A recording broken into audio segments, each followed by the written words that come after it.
त्या ठिकाणी आपण क्वेश्चन नंबर 25 सॉल्व करणार आहे. Which of the following instrument is not a direct reading instrument. तर खालीपैकी कोणतं इन्स्ट्रुमेंट आहे की ज्याचा डायरेक्ट रीडिंग करण्यासाठी वापर केला जात नाही.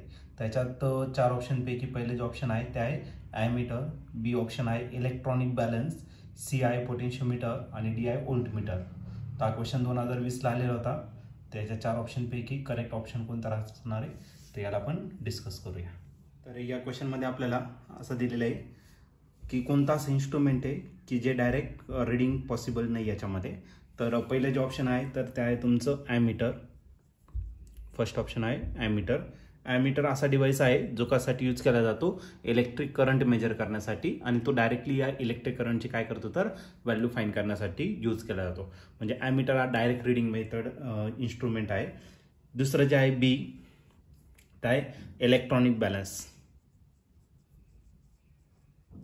इलेक्ट्रॉनिक बॅलन्स कशासाठी यूज केला जातं तर या मास मेजर करण्यासाठी त्याचा यूज केला जातो.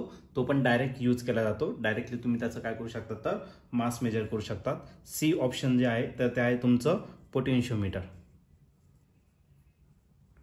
पोटेन्शियोमीटर असं डिव्हाइस आहे की याच्यामध्ये डायरेक्ट पोटेन्शियल डिफरन्स भेटत नाही आपल्याला. पोटेन्शियल डिफरन्ससाठी आपण लेंथ फाइंड करतो आणि त्याच्यानुसार मग आपण पोटेन्शियल डिफरन्स त्या ठिकाणी कॅल्क्युलेट करतो by principle of potentiometer. Okay, तर ही डायरेक्ट मेथड नाही आहे, डायरेक्ट आपण यूज करू शकत नाही. आणि लास्टचा जो ऑप्शन आहे तर ते आहे व्होल्टमीटर. तर हा जो व्होल्टमीटर आहे आकाशासाठी यूज केला जातो तर पोटेन्शियल फाइंड करण्यासाठी, व्होल्टेज फाइंड करण्यासाठी आपण डायरेक्टली आपण यूज करू शकतो. म्हणजे एकच डिव्हाइस आहे जो डायरेक्टली यूज केला जात नाही आणि तो म्हणजेच आपला कोणता आहे तर ॲमीटर. मग या क्वेश्चनचा जे आन्सर असणार आहे तो ऑप्शन सी असेल. ऑप्शन सी म्हणजेच पोटेन्शियोमीटर.